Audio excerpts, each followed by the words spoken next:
Ce ramadan aura été particulièrement éprouvant pour nombre d'Algériens. Les pénuries et donc flambée des prix organisées par des spéculateurs de plus en plus voraces pendant le mois de jeûne musulman ont atteint cette année une ampleur rarement vue auparavant. La pomme de terre est devenue très vite très chère. Son prix était accessible à tous et puis d'un coup elle est devenue très chère. Pourquoi? C'est de l'or?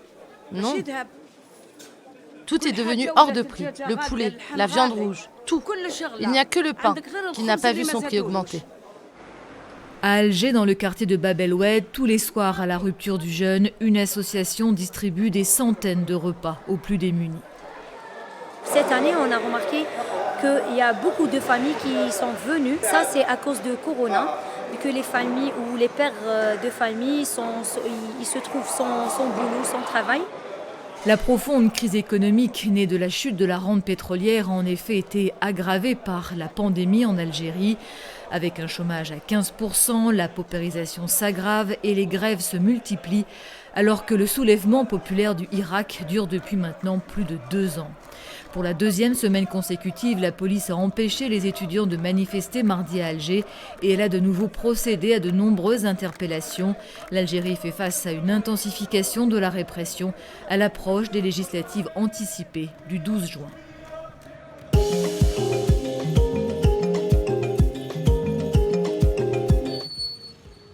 Ils accompagnent jusqu'au cimetière la dépouille de Sina, 19 ans, l'une des 6 victimes de la répression des manifestations contre la prise du pouvoir par la junte militaire au Tchad.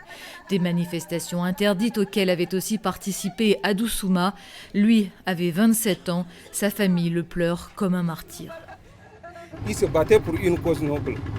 Il voulait que le Tchad soit démocratie. Après les manifestations, place aux tractations. 2 semaines après la mort du président Idriss Déby Itno, la junte dirigée par son fils a nommé un gouvernement de transition. Il compte notamment 2 ministres membres du parti de Saleh Kebzabo, le principal opposant au président défunt.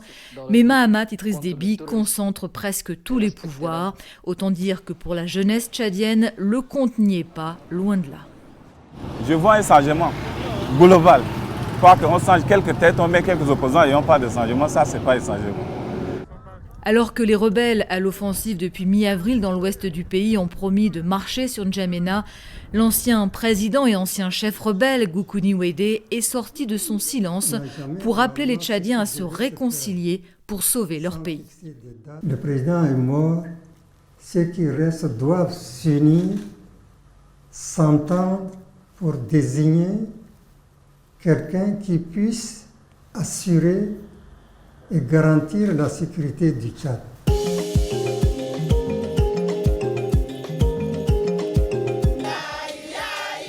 Elles dansent pour fêter la libération de leurs enfants, enlevés il y a près de 2 mois dans l'est du Nigeria. Ils sont une trentaine d'étudiants de cette université de Kaduna à avoir été libérés mercredi. La veille encore, ces familles manifestaient devant le Parlement à Abuja pour exhorter les autorités à tout faire pour les sauver. Fin avril, une vingtaine d'autres étudiants ont été enlevés à Kaduna. 5 d'entre eux ont été exécutés. Le président Buhari est critiqué de toutes parts pour son incapacité à endiguer l'insécurité qui ne cesse de s'aggraver au Nigeria. Aux enlèvements de masse menés par des bandes criminelles s'ajoute l'insurrection djihadiste dans le nord-est du pays qui multiplie ces dernières semaines les attaques contre les militaires, comme ici à Ménoc où une trentaine de soldats ont été tués dans une embuscade fin avril. L'armée a malgré tout exprimé lundi son soutien au président et balayé catégoriquement toute probabilité de coup d'État.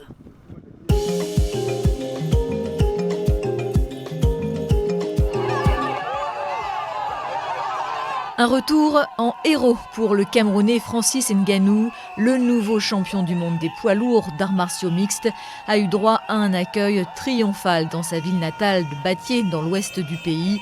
34 ans, 1m93 pour 113 kg et un surnom, The Predator. Je ne suis pas une légende, je suis juste un enfant du village qui a cru et qui aujourd'hui rentre chez lui. Petit boulot pour survivre, puis arrivée clandestine en France en 2013 où il se retrouve au début à dormir dans la rue à Paris, il s'est toujours accroché jusqu'à devenir, le 28 mars à Las Vegas, le premier Africain à décrocher le titre mondial dans la plus prestigieuse des ligues de MMA. Un titre qui fait plus que jamais de lui un modèle pour les jeunes qui s'entraînent aux arts martiaux dans la fondation qu'il a créée à Battier il y a 2 ans pour, dit-il, permettre aux enfants de croire en leurs rêves.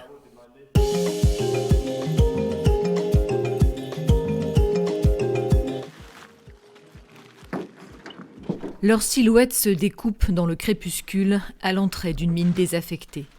Mineurs illégaux, ils descendent à la nuit tombée dans les puits abandonnés parce que plus assez rentables pour gratter les restes de charbon.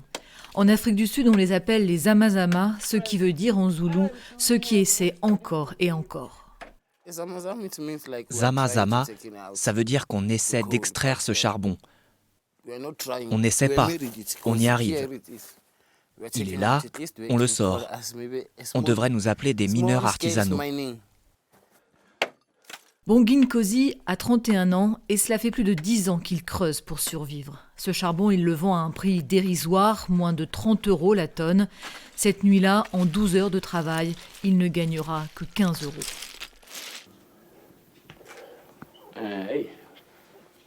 Là, maintenant, je peux peut-être faire encore 6 ou 7 ans.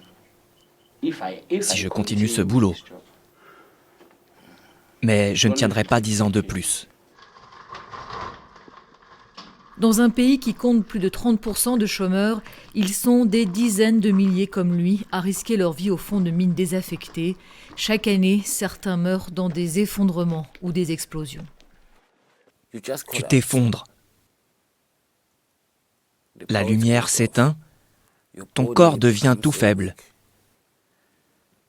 Et tu tombes. Et s'il n'y a personne pour te sortir de là, c'est fini pour toi. Mort accidentelle ou mort à petit feu, à Ermelo, cité minière déshéritée à 2 heures de Johannesburg, l'eau et l'air sont pollués et empoisonnent lentement les mineurs. La faim, c'est plus dur que la pollution. Je ne peux pas dire que c'est bien, c'est pas bon pour nous. On est désolé pour la prochaine génération, mais on souffre aujourd'hui. Et je pense qu'ils vont souffrir aussi. Chauffage, cuisine, ici tout marche au charbon. La région du Mpumalanga n'est qu'une immense mine à ciel ouvert. Selon Greenpeace, c'est l'endroit au monde où l'air est le plus pollué.